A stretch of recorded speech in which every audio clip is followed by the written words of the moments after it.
So we are going to get started. This is a panel, real world feline leukemia success, or FeLV success. We have Monica Frenden-Tarant, who is our moderator, and then we have 4 panelists.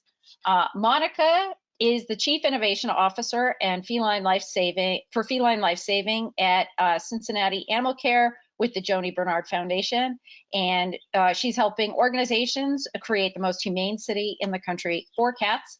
And then I'm going to stop there because so we have time. I'm not going to read everybody's bio in full detail. Everybody should have a copy of the schedule. If not, it is in the handouts. But I'm just going to read the lead sentences for our panelists, and then other folks can take a deeper dive because I really am eager to get this panel going. Dr. Clarissa Funke is a faculty veterinary medical director with Michigan Humane. She completed her Doctor of Veterinary Medicine degree in 2012 from Michigan State University's College of Veterinary Medicine, and she's worked with Michigan Humane for the past 10 years and has spent several years working in a community clinic setting and exclusively in her shelter medicine before graduating into a leadership role. Brett Kruger has worked in animal welfare for 9 years and volunteered for 3 years prior to that. Currently, Brett is the cat program manager at Cincinnati Animal CARE, a no-kill animal shelter providing municipal animal services and community resources for Hamilton County, Ohio. And we have Sarah Schulte, who has been the volunteer coordinator at Ohio Alleycat Resource and Spay-Neuter Clinic since early 2019. She started, what a great, wow. So she was there for you were there just for a little bit before COVID hit. Crazy. She started as an adopter, quickly became a volunteer, and then was volunteering so much she was offered a staff position. And then we have Devon Smith. Devon is the executive director of the League for Animal Welfare, a limited admission shelter that takes in 1,600 cats and dogs a year. Smith has been in animal welfare for 2 decades and has had the good fortune to work, volunteer, and learn in organizations in the Northeast, Southeast, and Midwest. Thanks, Stacy. Thank you, everybody, for joining us this Saturday afternoon. All the attendees, and especially the 4 panelists who are joining me and taking time out of their very busy kitten season to talk to you guys about feline leukemia.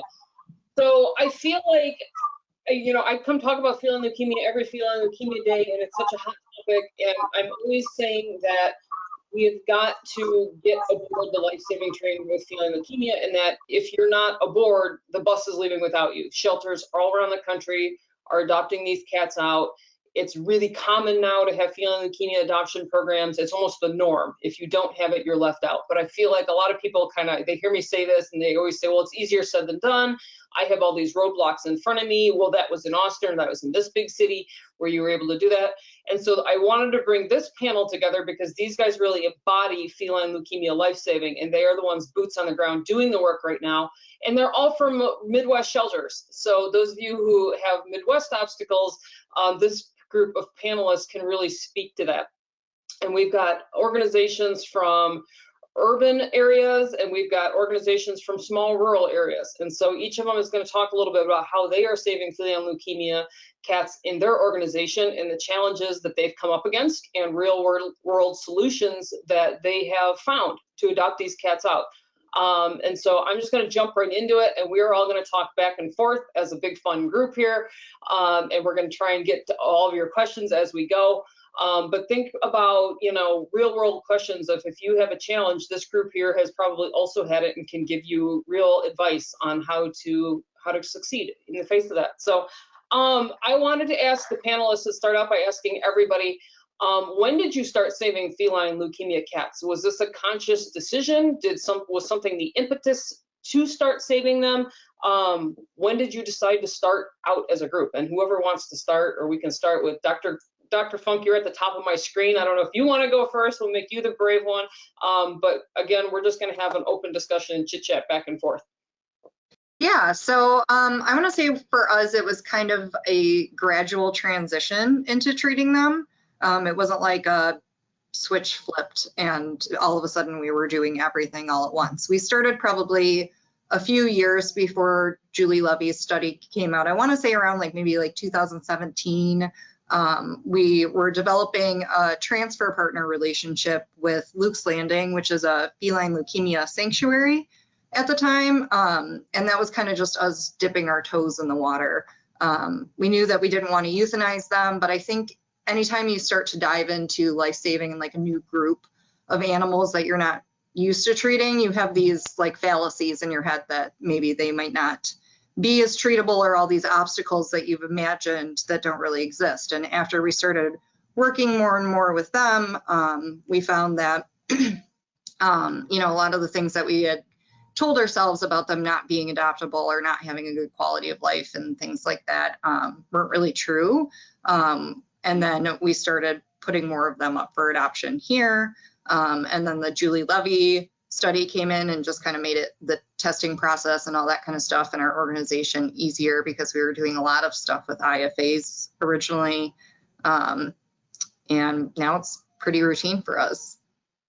It's awesome. So it kind of just started organically. And I'm glad you touched on sanctuary placement, because I am a firm believer that these cats do not need sanctuary placement. They need adoption.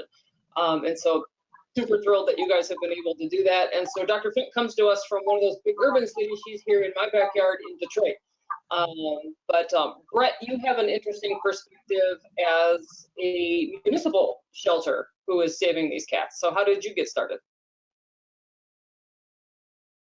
So Cincinnati Animal CARE was pretty much created with a life-saving mission to come in and be a life-saving municipal organization from the start. So FeLV cats were going to be adopted out pretty much from the start. That was a decision early on, and we have just kind of followed through with it. It's been great that we've had so much community support in terms of fosters for these cats. It really has kind of made the mission possible. I think it's being a municipal who is saving these cats, I think, is an important conversation, because oftentimes the municipal will ask the rescue to take them and deal with the harder cases. And so you guys are the open door shelter who is also still dealing with feline leukemia cats and getting them adopted. And we're lucky to have partnerships inside Cincinnati that we can, if we are faced with a cat that maybe is FeLV positive and maybe has some other medical challenges, we can still get rescue for those cats. So it's wonderful to have those partnerships. Yeah, Sarah, you bring one of those really strong partnerships to the Cincinnati area and really the greater Midwest area. So I started working with Ohio Alleycat Resource years and years ago. And I'm so proud of the feline leukemia program that you guys have there, which I know you kind of head up. But if you want to talk about how did OAR get started with these cats? Yes. So in 2018, our shelter director traveled to Austin and attended the American Pets Alive Feline Lifesaving Masterclass with Monica. And she came back and she was just raring and ready to go to start a feline leukemia adoption program and get these cats adopted. Prior to then, we actually had cats come in with feline leukemia, and we had a staff member who actually took all these cats home. She reconfigured her house so she had like one half feline negative cats, other half feline positive cats, which was amazing for her to do, but that's not sustainable. And so when our shelter director came back from that conference, she started taking steps right away. And we, in early 2019, had our first FeLV cat, and they got adopted a month later. That's amazing. And if you guys don't know, OAR now has one of the strongest feline leukemia programs in the country. So amazing how quickly once the decision was made, you were able to really harness it, and now you're adopting out lots and lots and lots of these cats. Yes, we are at 187 as of yesterday. It's amazing, amazing. Good for you guys. And then not too far down the road, you have Devon, who is probably our most rural shelter, right? That's adopting out feline leukemia cats. Yeah, in this group for sure. Yeah, the league was euthanizing FeLuke cats as recently as 2019. I got here in 2020, and we immediately not only stopped euthanizing them, but actively started accepting them knowingly, even when they have feline leukemia. So it went from, I think they had one feline leukemia cat in 2019 that they fell in love with, and so they didn't euthanize him, Boba Fett. And now we have two and a half really dedicated feline leukemia rooms, and we've taken in 32 this year so far. So yeah, so we really just started in 2020. I have been saving them since 2009 in various forms and other shelters and TNR groups. But like everybody else, in 2009, I was adopting all the FeLV cats that we found. When I was at OR, we were shuffling them off to sanctuaries. So it was not always an adoption program, and it's much easier to just have an adoption program than to put them in your own house. That's amazing. Thank you all for the ones that have been taking them home for years. And it's interesting that there's sometimes that like one cat, and you know, way back in Austin, that was how our feline leukemia program started, was we had one cat. Whoops. Yeah, we didn't mean to take him with feline leukemia, but now that we did, we certainly weren't going to euthanize them. And so it's really funny when you've got that one gateway cat who starts a landslide and a landslide of life saving. So I like to honor those cats and think about them sometimes. So that's funny with Boba Fett. In 2020, Dr. Funke, you talked a little bit about this with Dr. Levy's study. In 2020, on the back of that study, the AAFP updated their retrovirus testing and vaccination guidelines. And that's when we started talking about how to test a change in the ideology of how we're going to test for retroviruses. Did any of you guys update your testing protocols when that came out, and how are you testing for these viruses now? So it didn't change the way that we were doing our basic testing. We do something kind of different that I haven't heard of a lot of other shelters doing. We do test everyone at, not necessarily intake, but at the time of medical evaluation. But we use the ViraCheck sort of batch well tests as like our initial test. And then those have more room for like technical error and false positives. So typically, if we get a positive on that, then we'll go back and confirm with an IDEX SNAP test to verify that it's also testing positive on that test. I mean, we've done a lot of different versions of testing protocols beyond that, where, like I mentioned, we used to do follow-up IFA testing to try and classify them into the different groups. And then after the Julie Levy study, for a while, we were doing PCR testing instead of the IFA, and now most of them we just don't do that. If there's a reason that we specifically want to characterize it more in an individual because of their health status or something like that, then we might send out a PCR, but it's not something that we're routinely doing on everybody at this point. Yeah, pretty. The PCR gets pretty tailored. It's you can't do it on everybody, right? It's very expensive, but it is great for those one-off cats that you're losing sleep over at night. Yeah. Brett, your testing is quite a bit different at Cincinnati Animal Care. Yeah, so and honestly, it's changed since I joined. So I joined Cincinnati Care in April, and one of the first things that happened was a kitten popped up positive for FeLV, and the medical team in Kitty City was like, "Hey, we've you know, it's been so long since this kitten popped positive for FeLV, we're going to retest." And I was like, blink, blink, blink, what, we're retesting? So we had that conversation of, if positive, we are one and done now. So our policy is all cats 6 weeks and older are tested on whole blood using IDEX SNAPs in-house. As soon as possible in intake, or kittens prior to scheduling for spay-neuter surgeries. Thank you. And then a positive is one and done. Once cat's positive, we consider it positive. If negative, the cat's considered negative and go forward. Yeah, so you've really latched on to the one and done, and that's working for you guys. And are we even testing for FIV anymore, or are you just doing the leukemia? So The only place we are testing for FIV is we send to the Perfect Day Cat Cafe, and candidates for it, we do test for FIV because currently they do not accept FIV positive cats or adolescents. So at 6 months and up, we test FIV before sending to them. That's awesome. I love seeing more and more organizations stop testing for FIV. I love it personally, and it saves them all a lot of money. So there's good reason to do it, in addition to debunking the myths about FIV, which we could have a whole nother panel on. Sarah, how are you guys testing at OAR, and has it changed since the retrovirus guidelines came out? Yeah, so within the last 6 months, we have switched to the one and done for adult cats, and it's been amazing because it's really streamlined these cats, getting them into foster faster and then getting them adopted faster. So it's lessened our length of stay for our feline leukemia positive cats. We are doing retesting on positive kittens just at this time, just because we have been finding that we are sometimes getting, negatives. So I think our vet is wanting to continue with that for the time being. Kittens are a bit of an enigma. It is true. Yeah. Devon, how are you guys testing at the League for Animal Welfare?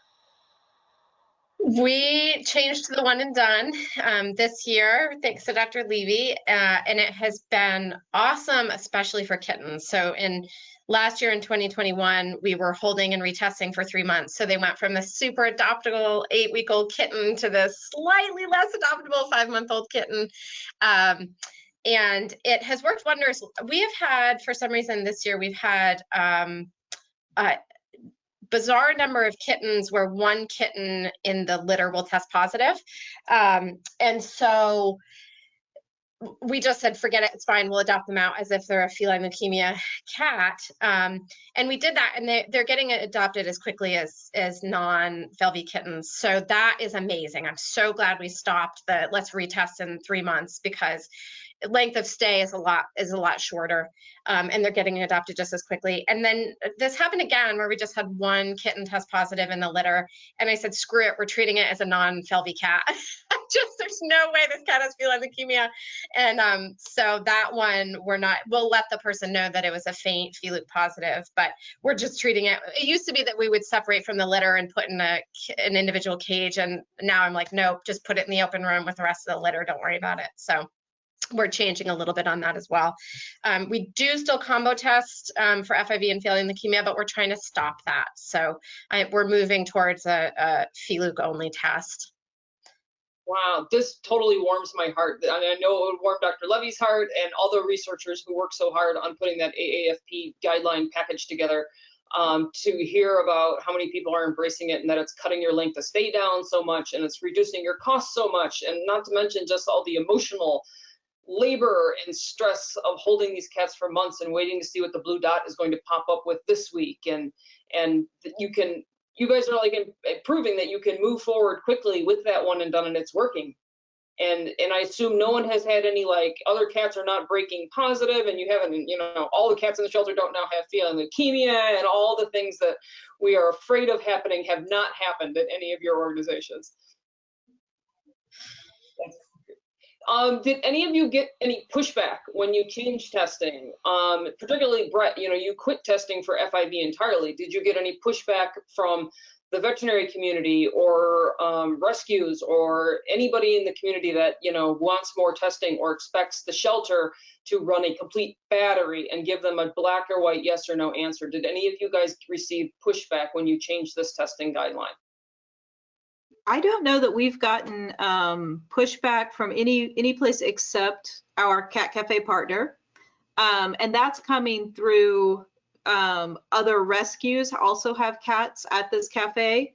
So it's partially coming, it's because of the cafe, but it's also kind of coming through the other rescues.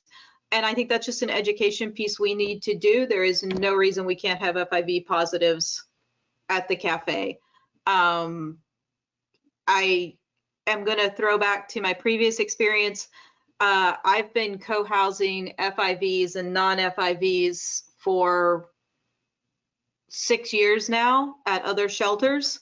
So there's no reason not to do it. None of our no adopter in those 6 years has come back to me and said, hey, my non-FIV positive cat is now FIV positive because you co-housed it. Just had absolutely no report. So I think it's just an education piece for our cafe partner, and we'll get there. Yeah. Dr. Funke, you may have some, the best line on this as a veterinarian yourself about how private practice feels about this. And we are a little bit at odds sometimes, shelter medicine and private practice, especially with feline leukemia, because we see so much more of it as shelter professionals. And so, have you kind of sussed out what private practice feels like in the area? Do they want you to send out for PCR? Are they doing that once the client establishes a relationship with them? What's your feeling like with private practice, and are we aligned on this, or is there still some gap areas? Yeah, so honestly, I've never received any pushback. I think if we didn't test at all and we had positives potentially come up that like the adopters were unaware of at the time, but I've never received any pushback regarding like the not running a follow-up PCR or anything like that. We do a really good job, I think, of providing like client learning materials at the time of adoption that advise on next steps if the adopter wanted to further characterize them into the different groups, right? And what would be involved in that as far as like running PCRs over time and that kind of thing. So if anything, I think that's kind of helped mitigate some of the issues that you might have, because you're almost like helping the private practice vet messaging like the next steps as far as like further follow-up diagnostics and client communication.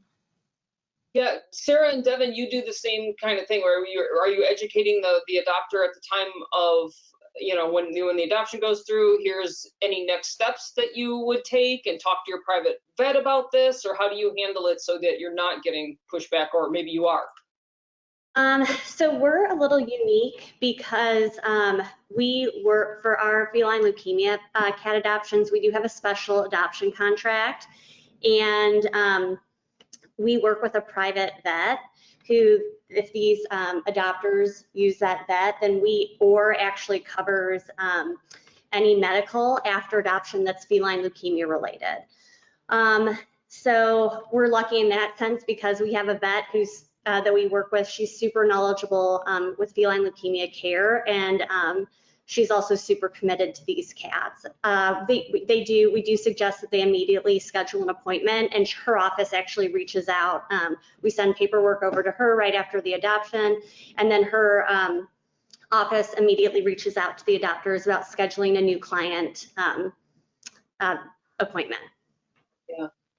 So Devon, I'm going to put you on the spot. I feel like I'm going to play devil's advocate and be like, well, we live in a really rural area and our local vets all say that these cats need to be euthanized. Are you finding this to be true in your area? Are you getting any pushback on adopting these cats out, or the way you're testing, or anything about saving their lives in your community? We haven't gotten any pushback from the veterinary community, no. We do include a feline leukemia fact sheet for them in their adoption information, and we do have a discussion with them, but their eyes kind of glaze over, right? You go into all it could be abortive, it could be regressive, it could be active, and blah, blah, blah, and their eyes kind of glaze over. So I don't know that they have any idea what we're talking about, but we have not gotten pushback from the veterinary community. And really the only mention I've gotten post-adoption, we've done quite a few adoptions, our length of stay for our FeLV cats is actually not that much longer than our regular cat adoption. So we've adopted out quite a few. We've had 2 break with FIP after adoption.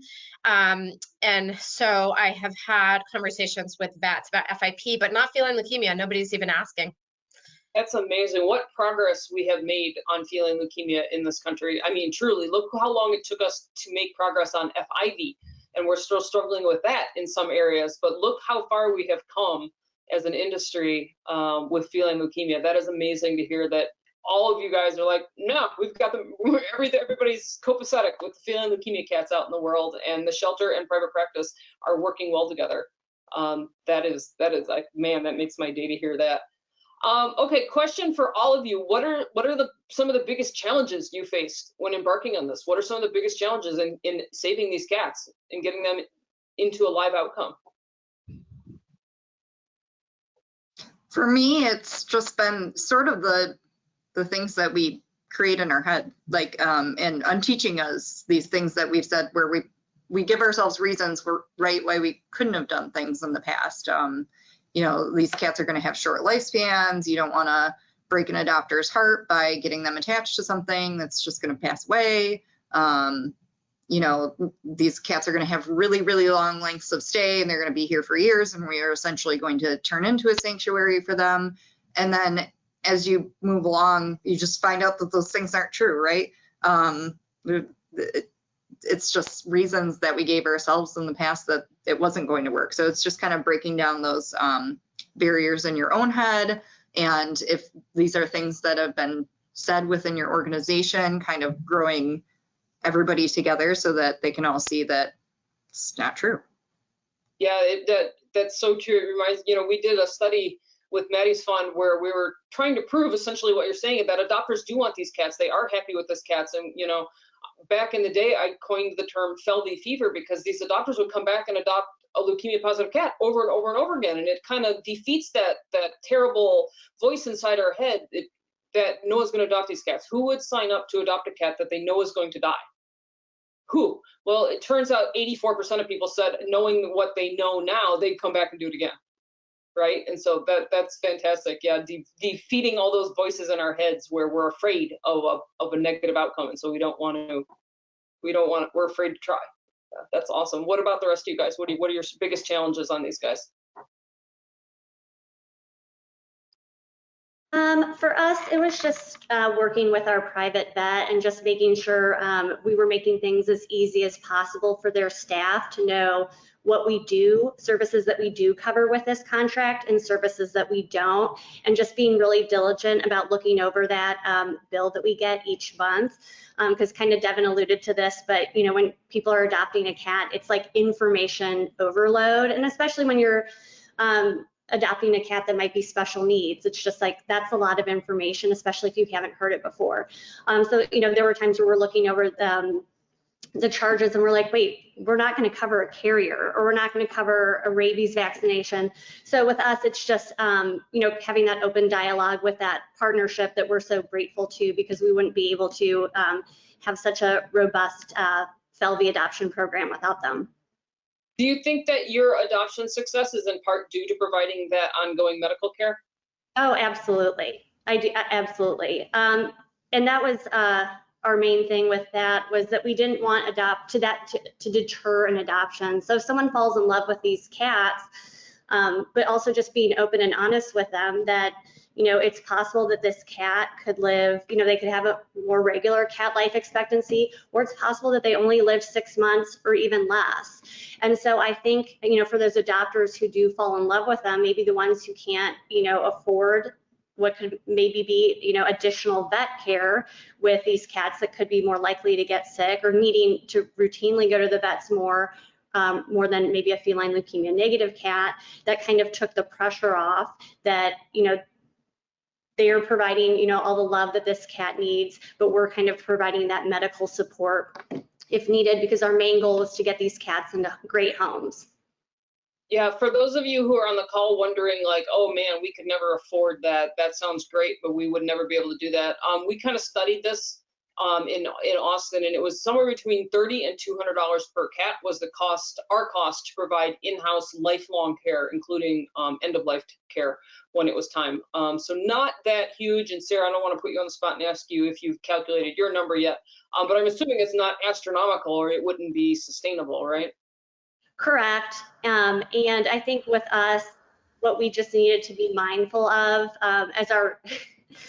as the word got out that we were adopting out feline leukemia cats, we were getting a lot of intake requests from the public. And so I think we just need to make sure that we are able to sustain financially how many cats we're taking in. And then we do fundraising specifically. This past year, we did a month-long fundraiser specifically for our feline leukemia adoption program, so we could continue to adopt these cats out. you. Devon, what are your biggest challenges? I want to answer that, but I also want to say, to Sarah's point, we had an adopter. We're not that far apart. We're in the county next to Cincinnati. We had an adopter adopt a Feline cat from us after adopting one from Orr.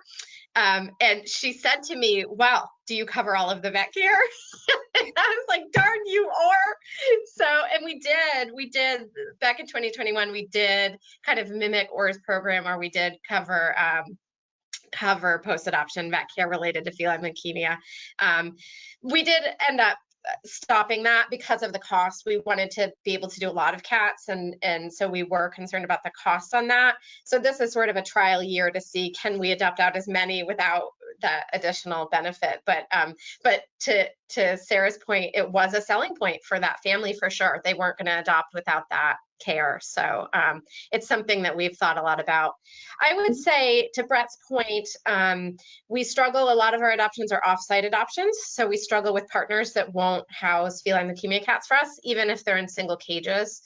None of our off-site adoption partners will take Feline cats. So that's hard, especially when they're kittens and they're super adoptable, and we just need kind of a place to store them until they can find their family. So that's one issue. Another one for us has been our own, several of the panelists spoke about this earlier, but our own stigma. So we have 2 feline leukemia rooms, and I would hear our adoption counselors say, room 12 and room 5 have feline leukemia cats. So right off the bat, we were telling people kind of avoid those rooms. So we just sat down and had a meeting with the adoption counselors. We pulled all of the information off those rooms ahead of, so you don't see it now as you enter the room, you don't see it on this board of where cats are, in the hopes that they will go in and meet those cats, fall in love, and then we will have that conversation. So we're kind of testing that now. We don't want to fool anyone, but we also don't want to limit their prospects before they even start. A thing that has helped, though, is we do adopt feline leukemia cats into homes with non-feline leukemia cats, with vaccination of those cats, and we will help with vaccination. That's helped a lot. So it's destigmatized it for adopters.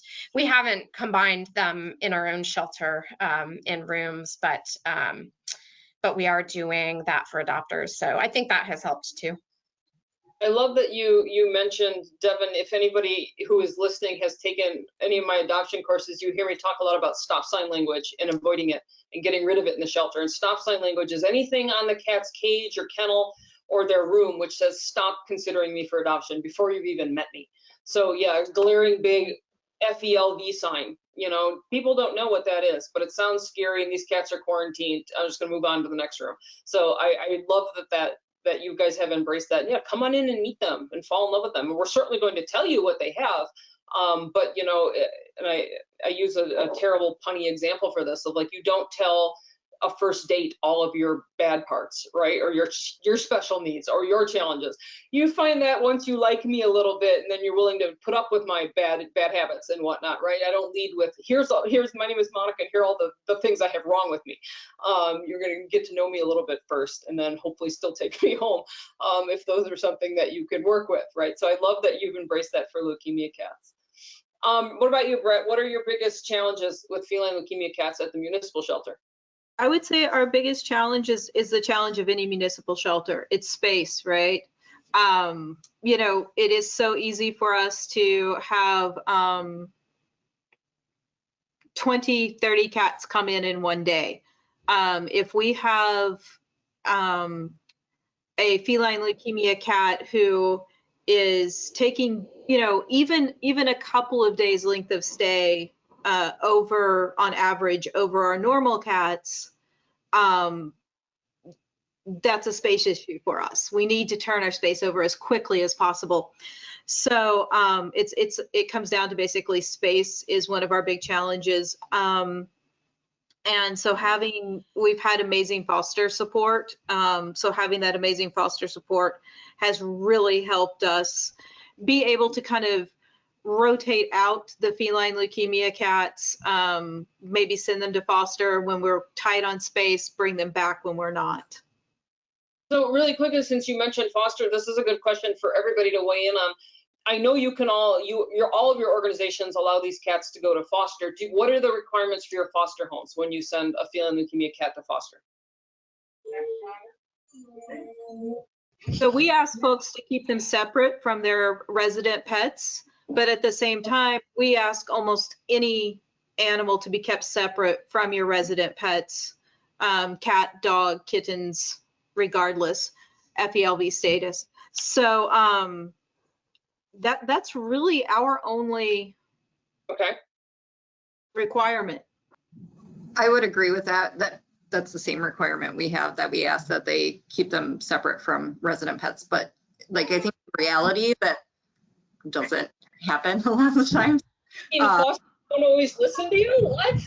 What? And we have like a very extensive, large foster network and program set up. So with us, I think that's one of the reasons that we haven't gone to just like not testing altogether. It's because I think that more so than even like adopters, fosters just know that they're not putting their like at home animals at risk by fostering, even if they are sort of segregating. I think it gives them like a little bit extra level of confidence to know that they are tested before they're going into homes. So. Okay. What about you, Sarah and Devon? Any requirements for your fosters? We do the same thing. We request that they keep our foster cats in either a spare bedroom or bathroom, but that's for everyone. Mm-hmm. Same for you, Devon? Yeah, often we don't know because they go into foster often before they're tested, because we're testing at the time of spay neuter, and often they're going into foster because they're too little or they're sick or there's some reason they're not being spayed and neutered right away. So we usually don't know, but like everybody else, we advise them to separate animals anyway. So I'm far more concerned about pan Luke than I am about feline leukemia. So don't say the P word, yeah. But what I'm hearing from everybody, though, perfectly safe to send these guys to foster. You aren't even mandating that it's all a feline leukemia only house, as long as they keep the cats separate, and no one's had any issue with that. I think that's a really important takeaway for everyone listening too. Okay, so we've got them tested how we want. We've got them in foster how you guys want. How in the world are we getting them all adopted? I think this is what everyone on the call probably would like to know. How do we get them adopted? OAR specifically, you guys are getting inundated all the time with requests. Devon, you too. Can you take our feline leukemia cats? Can you take our feline leukemia cats? I field these emails daily and say, well, you don't need to send them across the country. People would, we had in Austin, we had people trying to fly them in from across the world. We don't need to do that, right? We can adopt them locally. So how are you guys all getting it done? What are your best tips and tricks, and what advice do you have for everyone listening? Mm-hmm. At our adoption center, we have different cat rooms, like a lot of you do, and where cats can co-mingle. And we do have our FeLV room. That's the first room right when you walk in. And so a lot of times that's where we have adopters start out in that room, even if they do have cats at home and maybe they're not able to adopt a feline leukemia positive cat, we promote them to everyone, because a lot of times they are really the sweetest cats ever. They're the cuddle bugs. And so it's just a great experience for the adopter to get to meet those cats. And then we also spend a lot of time on education with not only our staff and volunteers as things change. We do have a lot of, we're a very small staff at our adoption center, and so it's a lot of times our volunteers who are interacting with the public and introducing these cats to our adopters. It's what we've trained everyone on. As soon as we do hear that someone doesn't have any cats at home, we want them to beeline to the feline adoption room, and that's to start them out and introduce them to those cats right away, because those are great adopters who don't have cats already. Yeah, I love that you've embraced that marketing technique of whatever your special need cat is, that's what you have up front and at eye level, so people get to it first. If they are there to see the cute, easy, cheesy Siamese kittens, they will traverse 16 acres and crawl under some woodwork and cobwebs to find them, right? But they are not going to do that for your geriatric ringworm-covered leukemia cat. So that needs to be up front and center as the first thing they fall in love with. So I love that. And it's a great way to destigmatize those cats too, if we're inviting everyone to go into those rooms first. Yep, great point. You know, it's interesting that you bring that up because I think, so our Department of Ag has actually, I guess this would have been a good answer for like the pushback question, but our Department of Ag doesn't want us to house them immediately adjacent to other cats. So we can't put them on our regular shoreline parts of our adoption floors. And we do have a couple like community cat rooms at one of our shelters that has like a very lovely atrium where we house a lot of the adult ones. But if we sort of have like a younger kitten or catten that is feline leukemia positive, we sort of worked around that by putting them up in our adoption lobby. So kind of highlighting them in that way so that they sort of stand out, right? And we have been housing them in ferret cages so that they have the different tiers to kind of like lay on and stuff like that, especially for the kittens. And that seems to draw on a lot of extra attention for them.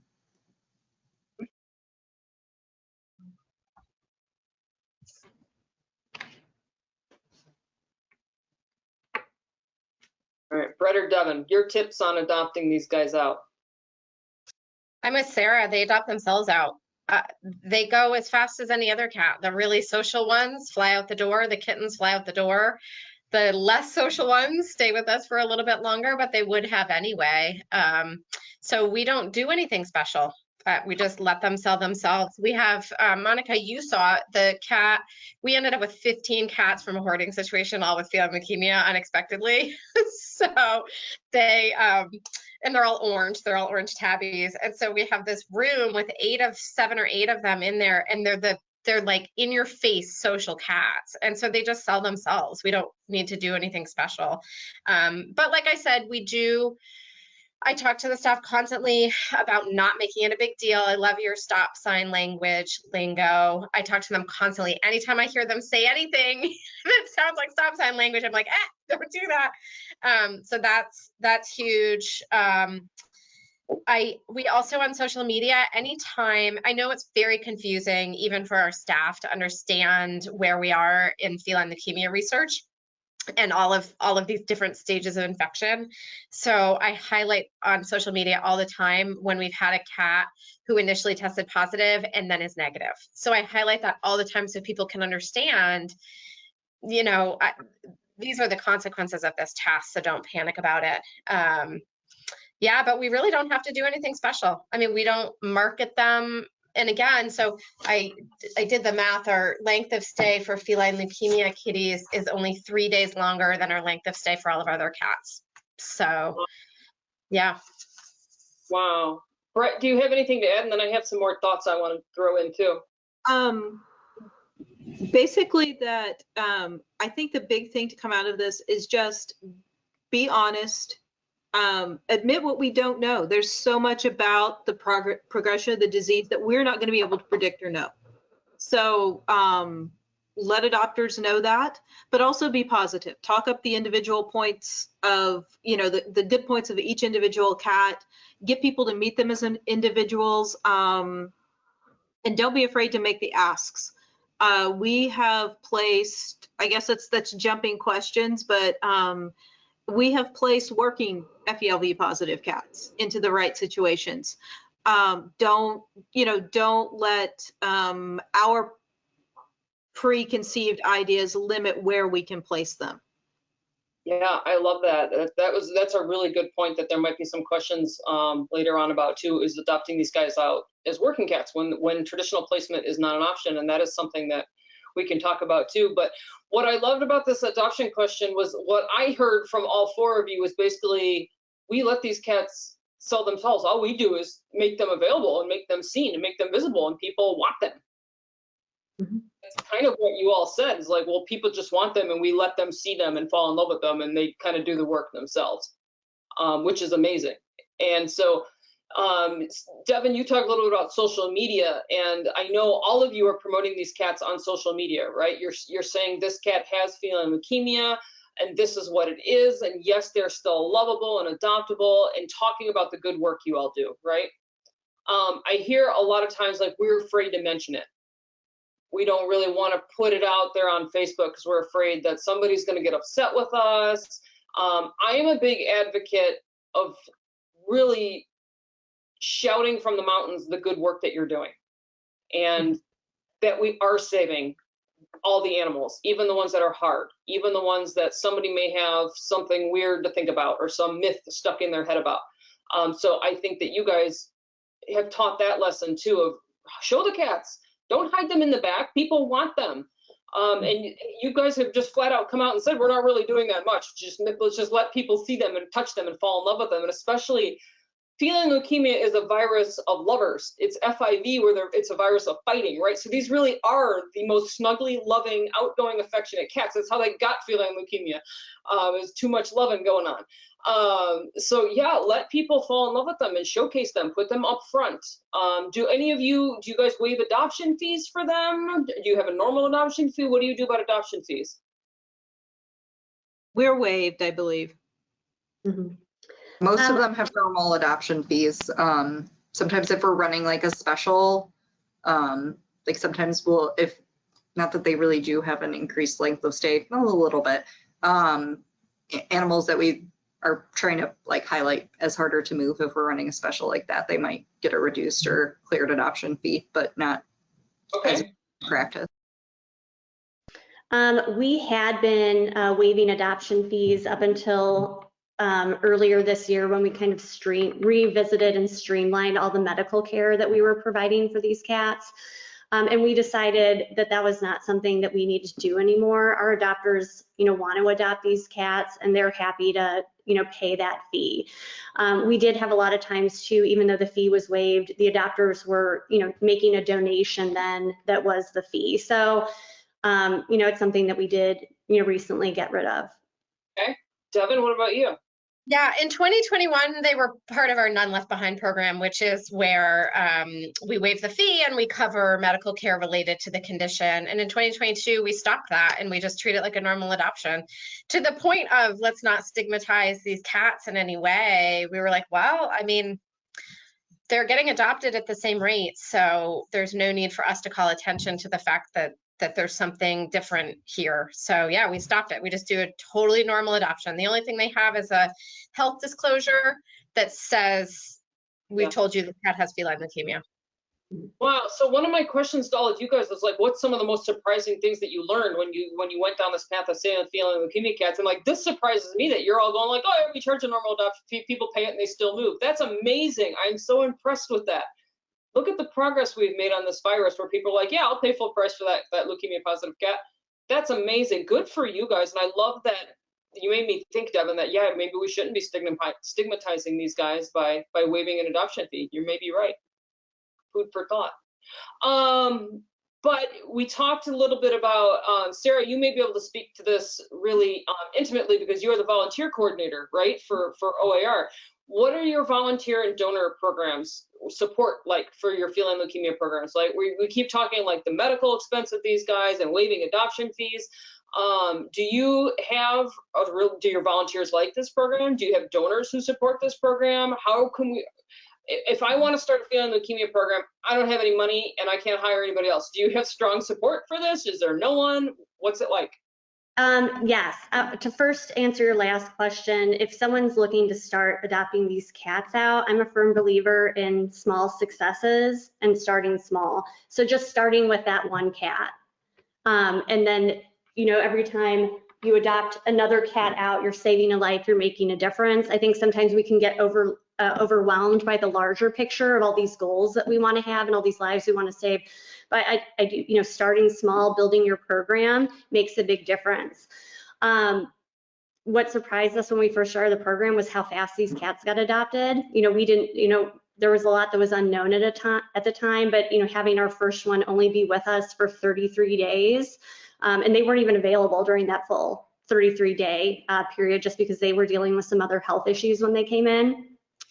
But we had, even from the beginning, we had the full backing from our volunteers, because a lot of our volunteers had been with OR from the very beginning.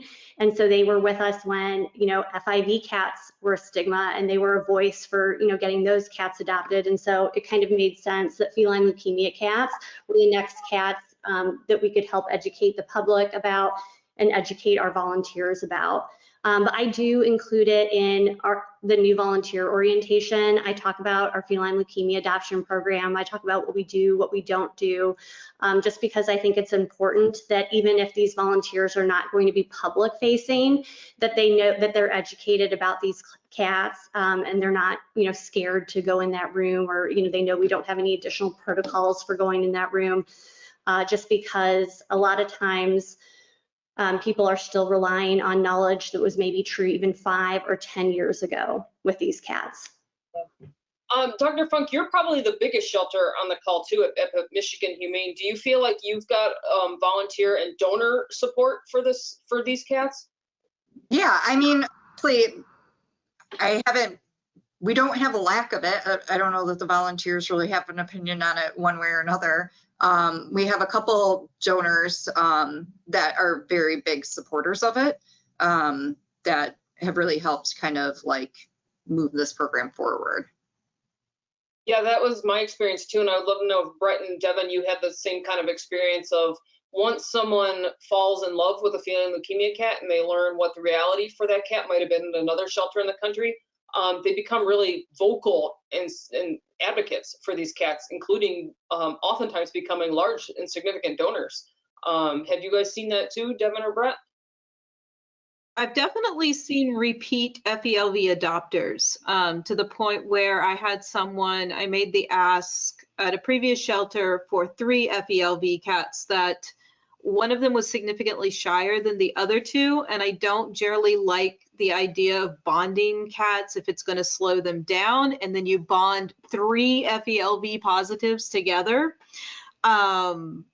because we had one that was so shy.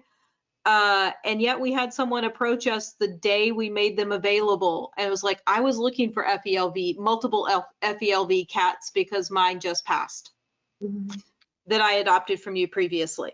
And it's like, that's where we want to be. So I've definitely had volunteers who've become advocates, and adopters come back specifically for the FeLV cats.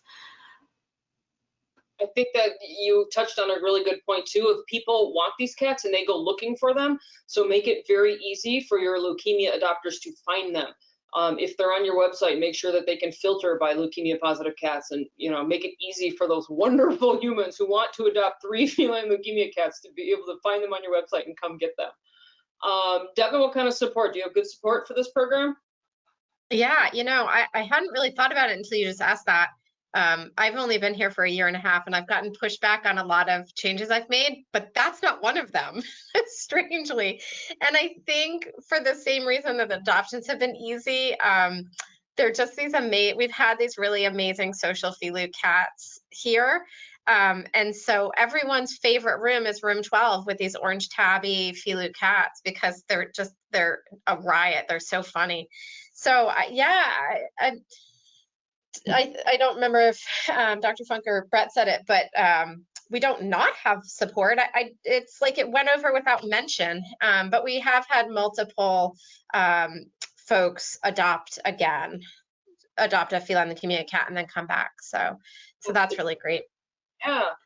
So we've got a little under 10 minutes left, and I've got 2 questions I want to get to, but what would you say, I know our audience is filled with folks who are saying, but my vet says, or but my executive director says, or but my board says.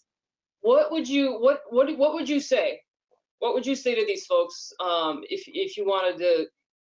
What would you tell them when they keep coming up against but no, but no, but no, but I'm afraid? What's your advice for them?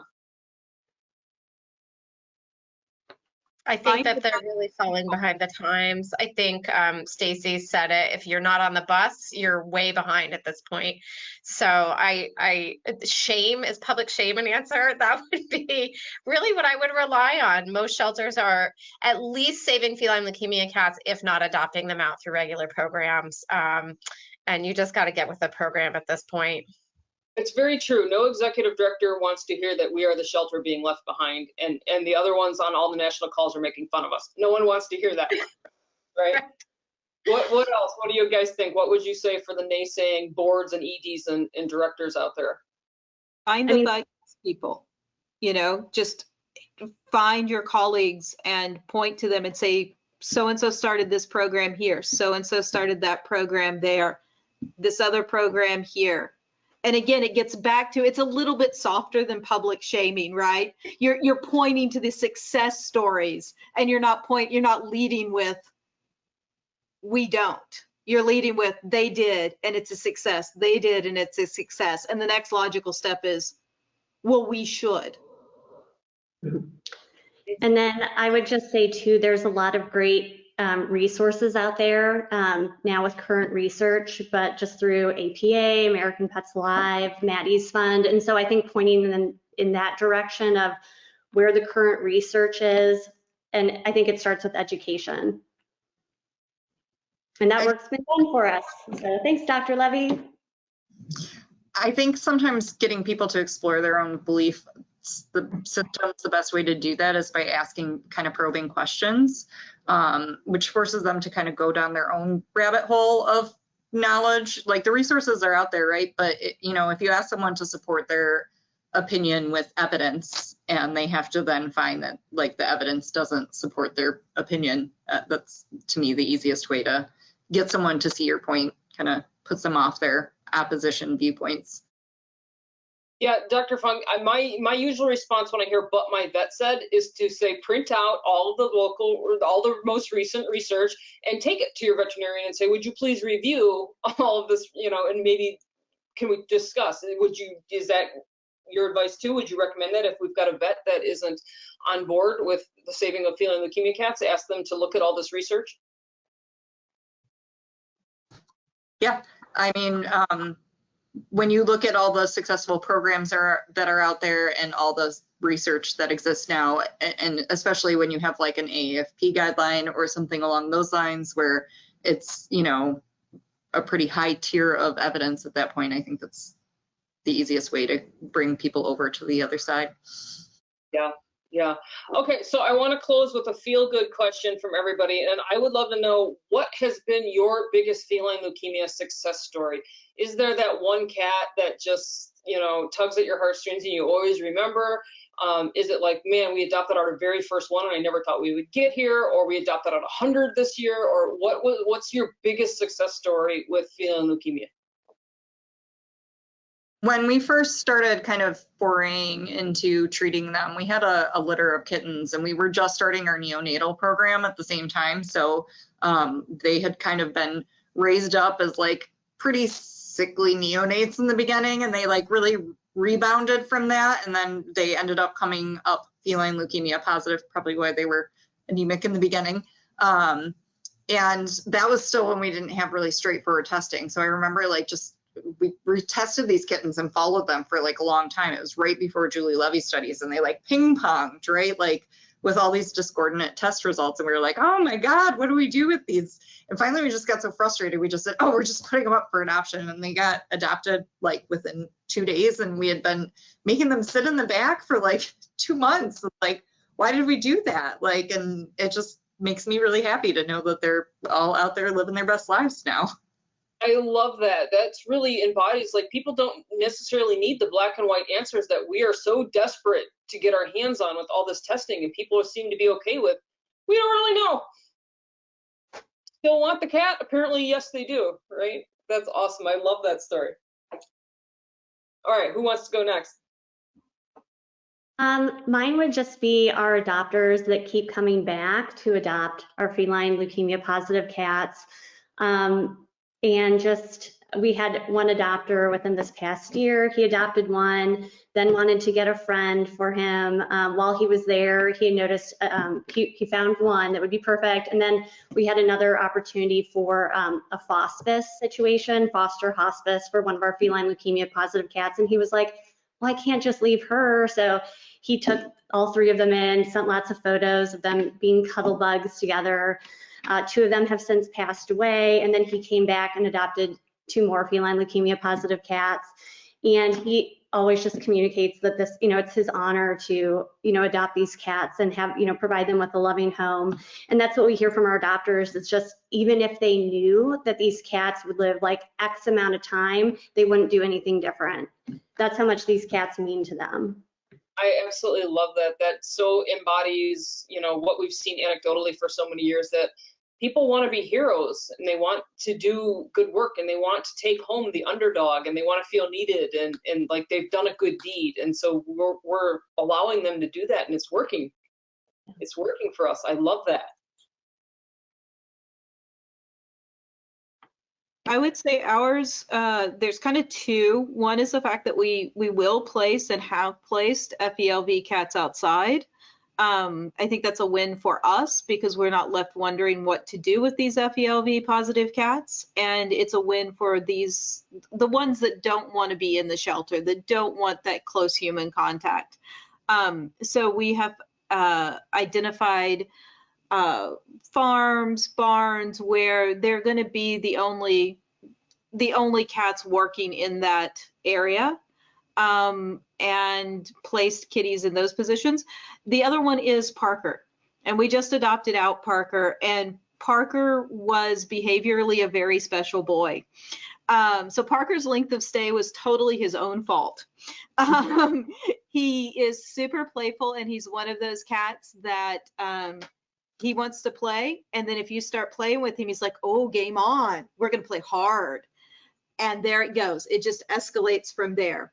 So having Parker meet the public was a little challenging because he doesn't quite know his own limits. And Parker ended up scratching people multiple times, which means an extended quarantine in Ohio. And the minute Parker got done with all his quarantines and everything, we actually had a matchmaking email where we had talked up how fun he is, how playful he is, but kind of how unique he is, and that he just keeps wanting to play harder and harder. And the perfect adopter just showed up and said, that's the kind of cat I need. So he's one of our big success stories. I saw that on social media. He just went home yesterday. Yep. Love that. Love that. So even sassy leukemia cats are going home. Devon, what you got for us? One that was it was a good reminder to me. We had adopted out, actually this woman adopted out 3 adult feline leukemia cats all at the same time, 2 black cats. And months later, one of them named Woodchase, she renamed him, but I'm forgetting his new name, broke with FIP. And she called to let us know, not because she was upset, just to let us know what had happened and that she was euthanizing him the next day because her vet hadn't told her that there was an experimental drug that she could treat him. So as I'm talking her through this experimental drug, I'm using no language, right? I'm saying, well, you know, he does have feline leukemia and this is a 3-month treatment and I don't know that you want to pursue it because of the feline leukemia. And she absolutely was like, yes, we definitely want to do it. Do you have vials? How quickly can I get them? And it was a reminder to me that, you know, we sort of maybe think of these cats as sort of temporary in the home, but she, you know, she had only had this cat for a few months and loved him and was willing to pursue a $2,000 treatment to give him whatever time he has. And I was trying to talk her out of it, and I realized, why am I doing that? So she treated him. He's almost through treatment. I think he has another 20 days or so, and he's doing really well. And it was just a good reminder to me that these cats are not different than other cats, and talk to your adopters the same way you would for any other cat. Yeah, I love that. I feel like that's been a reoccurring theme throughout this of no stigma, no stop sign. They're just a normal cat. Let the public fall in love with them just the same, treat them the same, and get them home. I feel like that's what you've all brought to the table from a large urban area down to small rural Midwest shelters. You guys are doing it and letting the cats go home. I love that. Stacy, if you want to pop back, I can't see the chat, but I'm sure you've got some questions for us. I'd actually be curious to know for the folks that are out there, when did they adopt out their first feline leukemia positive kitty? Because I think it sounds like a lot has changed just in the last 2 to 3 years. I'm feeling my age because I adopted out our first feline leukemia positive kitty back in 1996 in Massachusetts. So And we had this little handout that said, did you know that cats, 65% of cats are naturally immune to feline leukemia? That like when we had as informational tags back then in 96, and I heard Dr. Kennedy say earlier, 70%, I was like, oh, well, we were pretty close back then. It wasn't, we weren't that far off in what sort of information we were sharing back then. Let me ask a question, because this is a scenario I had in 1998. You mentioned, Brett, the quarantining for scratching for the feline leukemia positive kitties. So I don't know if you have rabies quarantine rules in Massachusetts. We had to do rabies quarantine. It's for all cats. That's just the rabies quarantine rule. Bite or scratch, quarantine in Ohio. Right. So we had a situation where we had a rabid animal. We had 30 cats exposed to that rabid animal, and 15 of them tested positive for feline leukemia, and 15 tested positive for, combo negative. They all had to have 6-month quarantine because they had been exposed to a rabid animal. So we all had to do 6-month quarantine for all these. So we split them up in half. We had 15 at our adoption center when we had the 15 FeLukes in foster care. So I didn't know if you've run into a situation where you've had to do quarantine for a FeLuke positive cat, and would you do the quarantine? We had a ringworm positive FeLuke cat at my previous shelter, and so quarantining it just to keep the ringworm from spreading. And we unfortunately could not find a foster who was willing to take on ringworm. So Kitty lived in quarantine cage, and it took us longer than usual to clear of the ringworm. But we did invest in it. And he went through it, and we got him adopted. It can survive everything else too. I think, Stacy, it reminds me though, we were talking about FIP a little bit and quarantine situations and whatnot. A healthy feline leukemia cat can survive treatment of whatever it is, even if it's, severe hit by car trauma. I've had feline leukemia cats, as long as they are healthy when the trauma occurs, diaphragmatic hernias, enucleations, amputations, whatever it is. If they're healthy when the trauma occurs, do the treatment. They can jump back. Absolutely. The shift that I think I'm seeing happening, I always get somewhat nauseous when people talk about unadoptable cats versus adoptable cats, because I believe that there is a place in this world for every cat, and how we define adoptable and unadoptable is a little fuzzy. But I feel like the feline leukemia cats have moved, along with some of our older cats, have moved much more readily into that generic adoptable lane versus the unadoptable. I mean, it used to be anything over 10 years of age was unadoptable, right? And now, it's, pretty much any cat that's doing well. I mean, I read stories of, 18-year-old pairs getting adopted and that kind of thing. So it seems like that realm of unadoptable versus adoptable has, or that tag, I guess, is getting used less frequently. So I think that's really, really, really great. All right, let me go into the last one other question. So transport amongst states, that's an issue. We're not allowed to transport. In some states, transport feline leukemia cats organization to organization from state to state. Individual to individual, that's fine. But organization to organization, some states don't allow that. So I think that's still an issue for feline leukemia positive cats that is potentially on the table. And I know that there were some issues at our last online feline leukemia day about Kansas, which I think that legislation may be changing. Hopefully, I don't know if Monica, if you have any updates on anything like that, but I believe we should have some news maybe by the fall or winter that things might be changing in Kansas. So that's great news. That was kind of what I've been told too, is hopefully by this winter or first of next year, that hopefully Kansas will join the rest of these states and, getting with the program and getting on the bus, as we've said a couple times. We know the FIV stuff has lessened in Kansas, and so we are all kind of hoping that leukemia would not be far behind it. So it looks like there is hope there soon. Yeah. Excellent. Some household questions, going back to sort of operational questions. When you do your SNAP test, do you do separate FIV and separate feline leukemia, or do you do the combo, the double SNAP? We do the combo.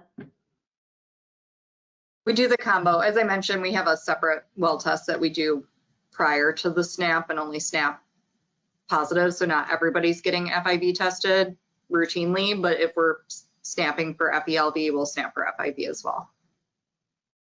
Have you ever had a cat? Oh, sorry. Go ahead. We're not FIV testing unless we have to. Have you ever had a cat test feline leukemia positive on a SNAP test and negative on PCR with the same blood sample? Do you consider this a negative cat?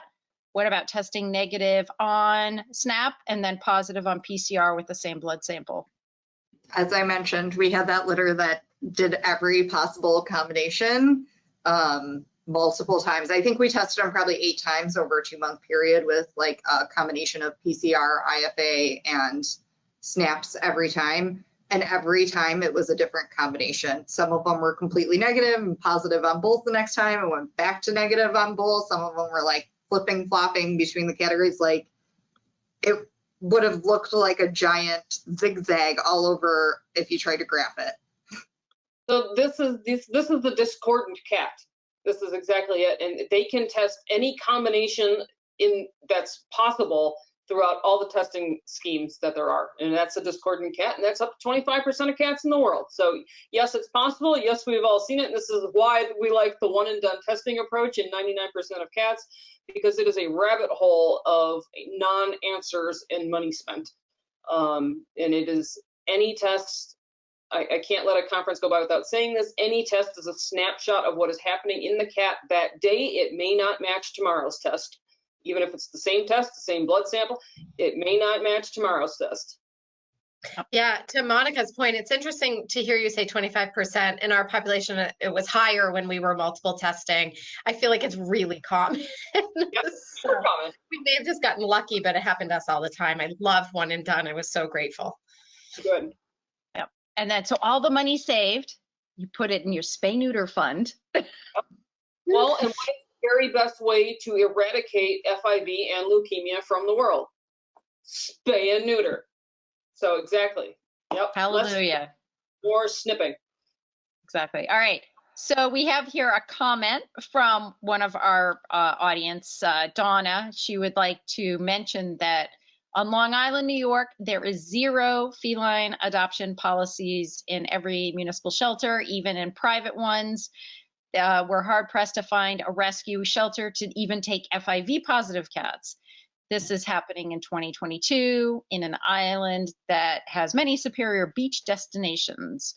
So I guess this is a feline leukemia desert, I guess we will have to call it. So we'll need to, if anybody knows of any resources on Long Island that are supportive of FIV and feline leukemia, feel free to share, put it in the online cat conference Facebook group, and make sure we'll get that shared out. So sounds like there are some parts of the country that are still struggling. Yeah, there definitely are, and I think that's a really good point, though, is to find your advocates locally, because it's easy to ignore one person who wants to make change, but it's not easy to ignore when there's a group of you. And so find your allies. We are out there, we exist, and I know all of us are dedicated to helping these cats. So we do exist to help you. Find your friends. Looks like a couple people posted in here. They did their first feline leukemia positive adoption in 2011.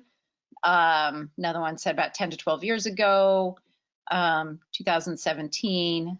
So I think that is great. How can we get no testing for FIV into the mainstream? So, that's kind of being pushed out a little bit from IDEX and from lots of people in even the AAFP of acknowledging these are long-term, both viruses are long-term, management issues that are best suited for private practice and a client where they have a private relationship and they're assessing the needs of each animal and the situation uniquely. These are not shelter medicine diseases very much, especially FIV. It's not being transmitted in the shelter unless you have cats mating in cages or tearing fur and body parts off of one another. This is not a shelter medicine problem.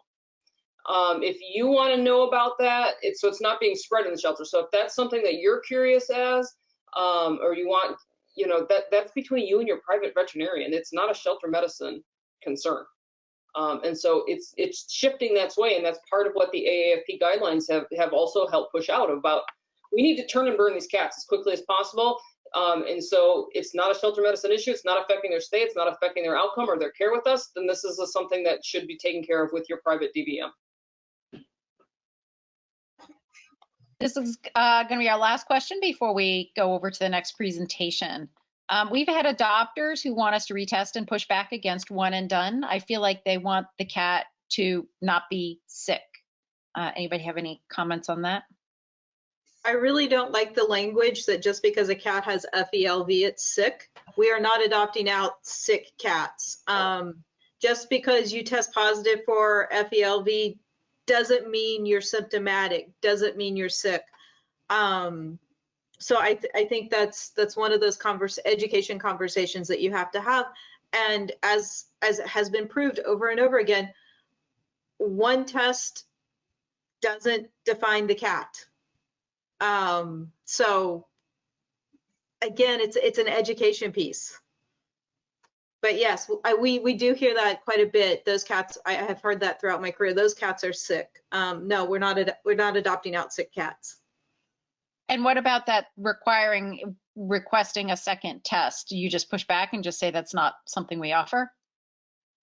I basically give the answer that Monica gave. That's beyond the scope of our ability to care for the cat. That is not shelter medicine. That is not something shelter medicine can engage in.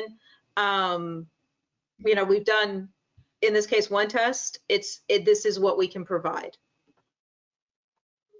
I would just ask them, would an additional test, whether it's positive or negative, change anything about how you're going to care for that cat? Because if the answer is no, then why bother? If the answer is yes, sure, we'll do it for you and we'll charge you $100 for it. So. But a lot of people adopt cats and never know that kitten you got from your neighbor down the street and brought into your home. And maybe 20 years ago, you didn't take the kitten to the vet. Maybe the vet, 15 years ago, you didn't take the kitten to the vet. 10 years ago, you didn't. Is it going to change even how much you enjoy that cat's presence in your house? Right. Makes sense. Well, I want to thank you, Monica. Thank you for coordinating this fantastic panel. And Clarissa, Brett, Sarah, Devon, thank you all so much for spending your Saturday afternoon with us. Really appreciate it. And let's just keep having these feline leukemia adoptions get rocking. It just sounds great. You are all doing fantastic. Fantastic. I'm going to want to go to Ohio, really, and Michigan. And sounds like great stuff happening out there. So thank you all very much. And I think